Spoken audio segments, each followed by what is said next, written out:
finishing my intermediate in Nellore and decided to come to Madras for further studies in graduate.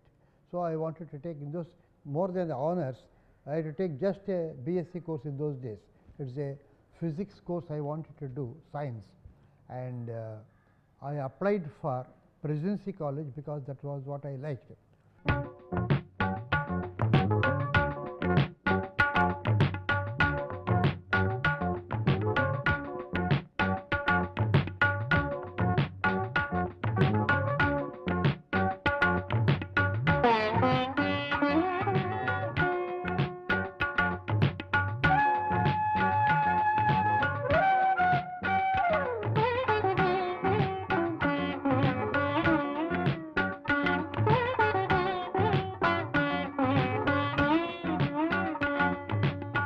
And where to live?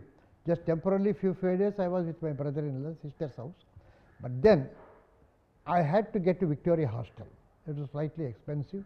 Actually, it was a great thing my father, being just a headmaster of a school, could look after all that. My brother also, at that time he was doing business and he was also contributing something. So, now how to get into the Victoria Hostel? Mr. Ayyappan Pillai was the warden, but the rule is somebody who is already there in the Victoria Hostel, he has to recommend my name to get the hostel as an associate. So, there was one K. Pampapati Rao, one of the most brilliant students. He was already doing final year in BSc Honours Botany. Later he did PhD and he went to America on Fulbright scholarship. He was one of the most brilliant. Actually, for every time he had a concession. He passed out SSLC at the age of 12. So, a special concession has been given for him to get intermediate. Then from intermediate onwards, he had to get a special concession to do BSc Honours. And then he finished at the honours at the age of 17, number 1 in the university. He got zoology gold medal. Nobody will get so much of marks in zoology gold medal, very difficult. And he got a Fulbright scholarship. 20 should be the minimum age to get a Fulbright scholarship to go to America to do research for PhD. Then he had to do 22, no, after that he PhD, and then he went to America and he was asked to do for a degree, but he said, already I am having a doctorate degree, why should I do a degree again? I will just do a course, do a research just for the sake of research, so that I will just expand my knowledge, expand my work. So, he did the research like that without any degree in the American university, and he was elected to the Academy of Sciences, New York, and he came back and he was straight away made as a for the first principal of the Sri Venkateswara University, which has just started. And he said, I can just make this a big university once I have got the will, and he did it. So, Venkateswara University became all that because of Pampapati Rao. So, he was at that time and I knew him, and I told him I am so and so. He recommended me as an associate and I became an associate there, and I joined. Sripati Naidu also joined. So, that was my first stint in Victoria Hostel. It was a very, very interesting place.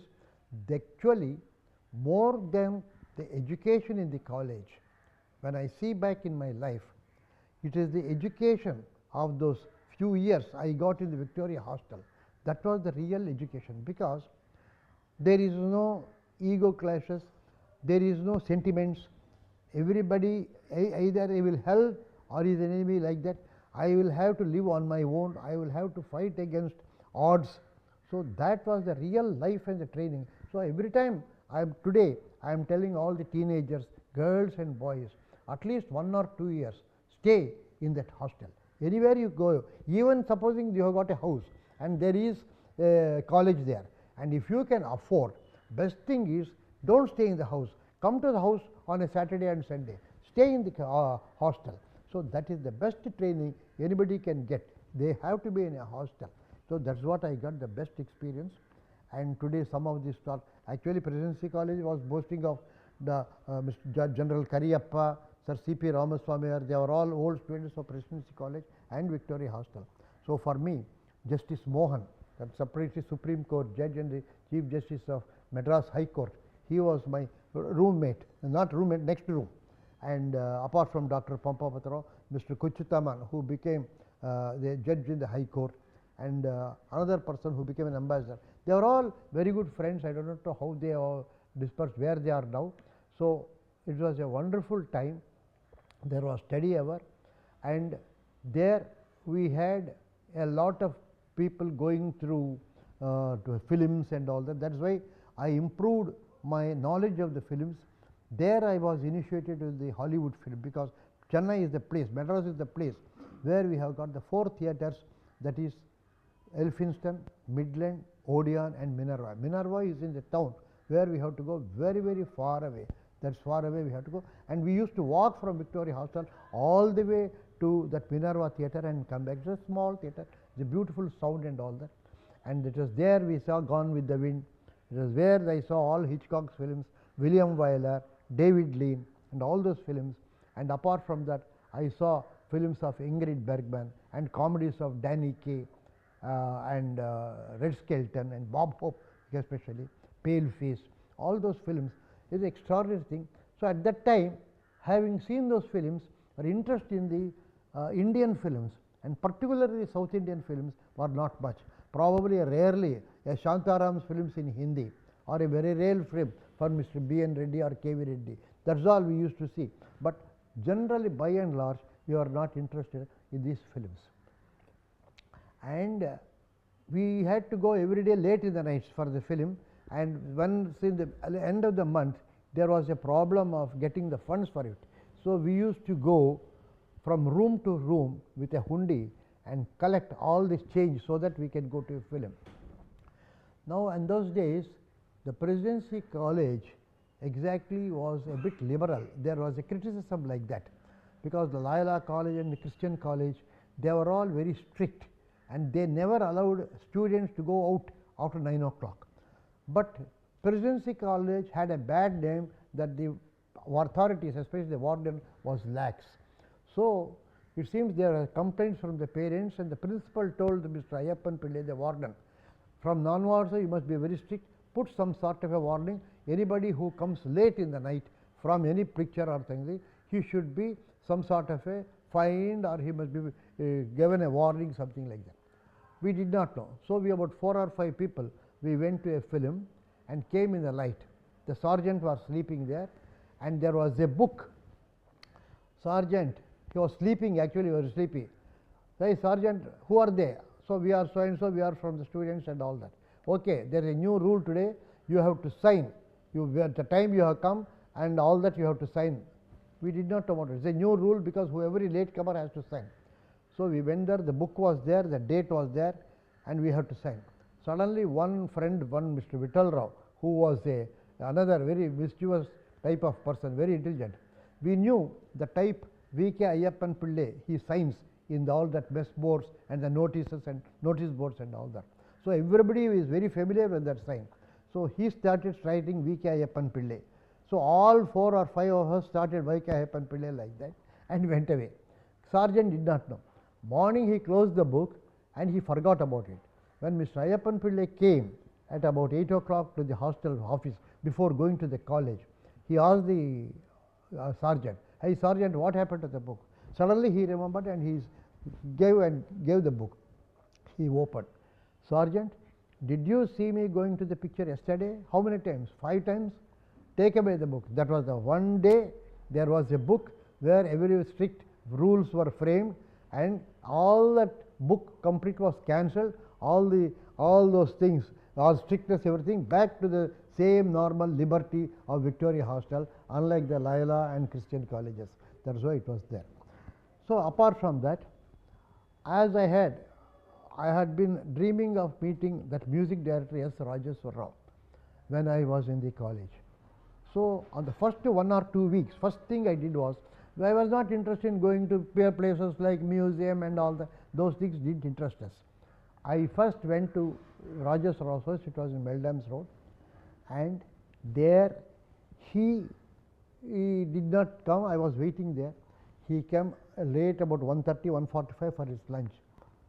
Then there itself he stood there and he asked, "Who is it?" "Sir, I am from Presidency College, I am your fan, I have come to meet you."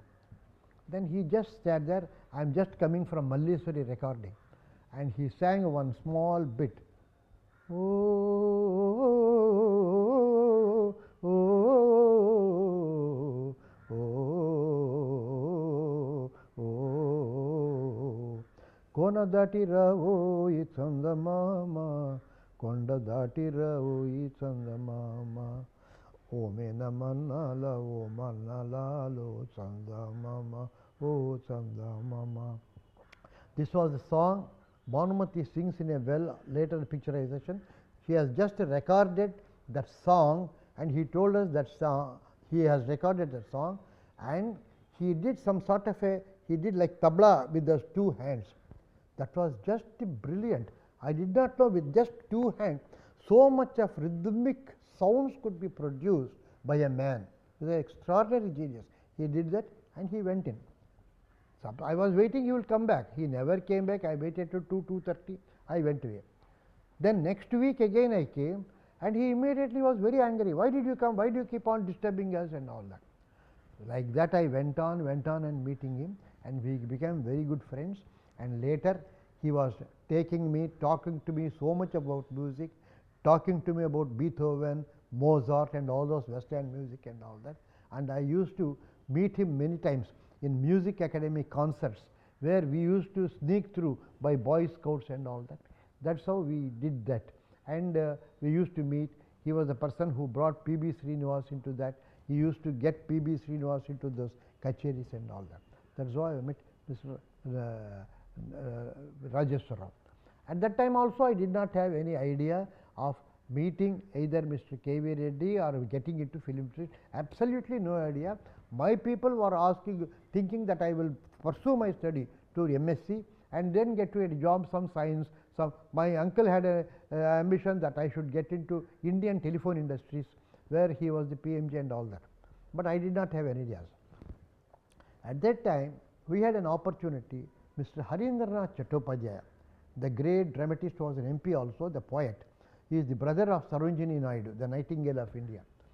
He had come and he wanted to train up some students in the college and make a play called Window. So I volunteered, I was selected to run the workshop. So that way I got trained under Mr. Harindranath Chattopadhyaya in play direction, theatre acting, theatre voice module. You say woman, you should not say woman, but say woman, so that it reaches all those techniques of stage, the poise, and how the assembly of actors, all those things he taught. I had an excellent base when Harindranath Chattopadhyaya taught me the play. Now, I have already made I have done some plays here and there. I had some acting and all that in Dhruva in my school days. So that way it was very interesting for me. That was another foundation, which was a good foundation for me for my later years in the film scene. So this is one thing. So like that the Presidency College is over. It was a sort of an intellectual gathering. Apart from fun, I used to play tennis. I was very good at caroms. I was a champion in caroms and all that. And mostly our reading was George Bernard Shaw, Alfred North Whitehead, and H.G. Wells, and these were the intellectual things. And very interesting, one day, like when I was reading H.G. Wells' First Man in the Moon, there I was going through, I was reading, apart from my books and all that. There is a place he has to go to moon, and H.G. Wells finds out a particular element, because see, there are certain properties, like there are some objects which are transparent to a particular energy and opaque to energy, some other energy. For instance, glass, it is transparent to light, but it is opaque to heat. Whereas copper, it is transparent to heat, whereas opaque to light. But there is no object which is opaque to gravitation. Every object is transparent to gravitation. Gravitation goes through that. So H.G. Wells finds out a particular material which becomes opaque to gravitation. So he makes a big plate, and a big plate In the plate, gravitation will not go there, and the plate is tight there. So anything above the plate will not have the effect of gravitation. Suddenly it was very interesting.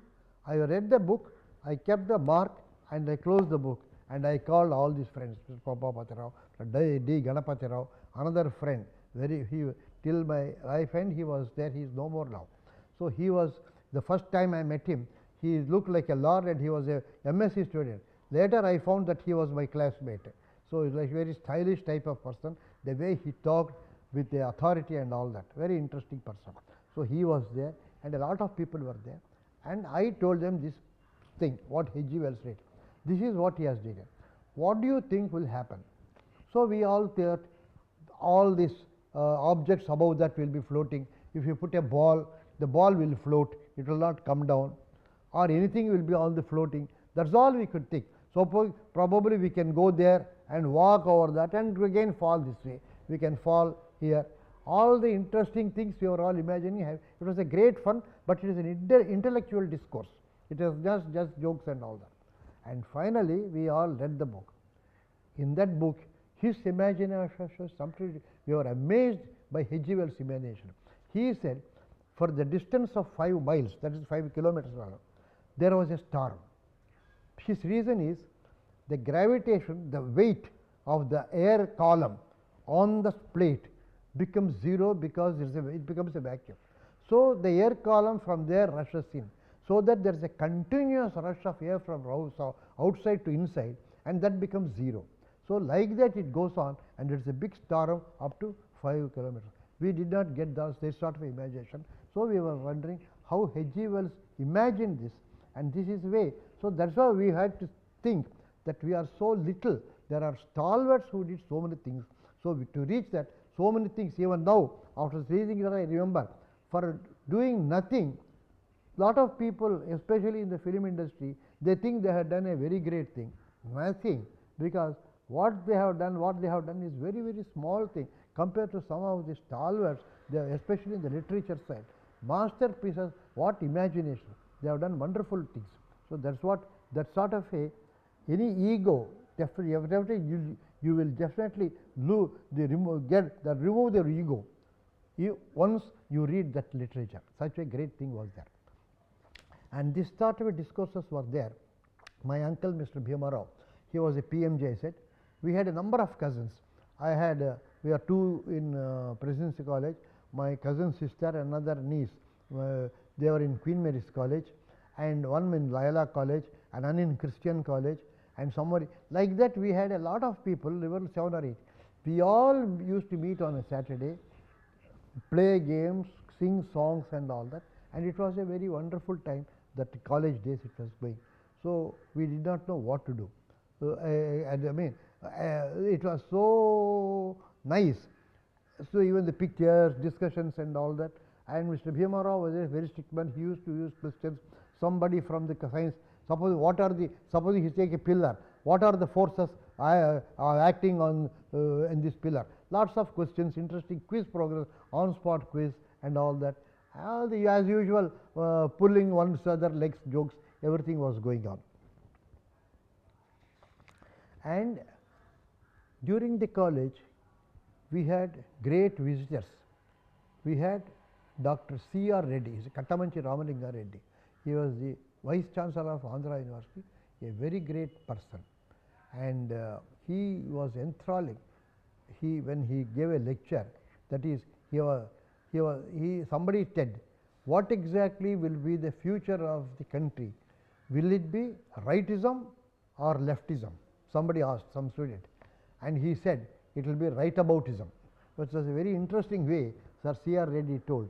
So such brilliant people. And there was Sir James Jeames, the great scientist. He came there and he talked about some jokes about some Parsi was asking. Somebody asked a irrelevant question to Sir James Jeames after the lecture hour, question answer. And he told, somebody went to a zoo and asked the manager, after showing a hippopotamus, Mr. Manager, is that hippopotamus as a male hippopotamus or a female hippopotamus? And the manager said, madam, you will have to ask another hippopotamus for that, not me. So like that, he said, you should not ask me those questions, which you should ask someone else. Like that, very, very jovially Sir James came. And another wonderful experience I had was Helen Keller, the dumb person who overcame all the dumbness on her. She was alive. She visited Madras. The governor received her at the airport.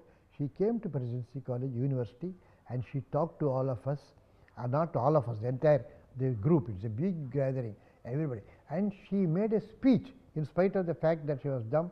Slowly, how she talked, that was a great experience. It was an example of achievement. Even the worst hardship anybody can achieve. You see Helen Keller, you will get that. And it was a fortunate thing that we were able to see Helen Keller.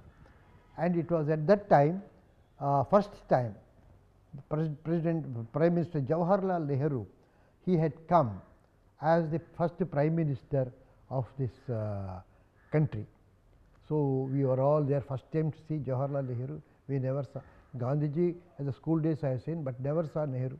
So from there we were all waiting in hundreds and thousands, lakhs. So he came in the car waving and all that. It was a delightful experience, so magnetic and all that. Still we will have. And we had a print by Sripati Naidu. He was a great, at that time there was the only box camera. We don't have all these digital cameras and all that. Only 12 snaps or 8 snaps. There are only two things, and there was only instantaneous or time. That's all the adjustments that is there. So he had a box camera to capture all that, and we are all holding our hands together so that he can get a good picture of Nehruji. But when actually the Nehruji's car came, there was so much of rush and all that, somebody pushed and all that. Unfortunately, that camera's instantaneous was changed to time. So he went on clicking lot of snaps, but when we developed and shot, there was no picture, only black, white, something like that. All that Nehru's photographs we did not get because of the confusion. And we also used to call it Mr. Sripati Naidu's photographic trick, because he used to give me a snap sitting on the terrace of Victoria Hostel, and behind that there was Presidency College Tower. But finally it came as though the tower is on my head. I don't know how he used to manage and all that. It was, he used to call, he used to talk very nice, very well, good pictures with all composition, lot of care. Finally it ended up as a trick photography. That was Sripati Naidu's trick photography. That's how very interesting photographs, lot of interesting photographs. At times he forgot to rewind. So the superimposition was there, and somebody was starting and somebody showing knife, something, hand, something like that. And it looked as though somebody is biting somebody's finger. Like that it came. It's all very interesting, without knowing how Mr. Sripati Naidu took these photographs. So like that the 3 years came, and during that time my sister who was there, she was suffering from tuberculosis, but my father's first wife, she was there here. She died during that examination time. I had to go to there, and I could not write the examination well. So I had to redo the entire year because I could not write the examinations properly, and at a very young age she left off, leaving 2 daughters. So that was the one tragedy that happened during my Presidency College prayer. Finally college was over, so I got through my BSc, I got a degree.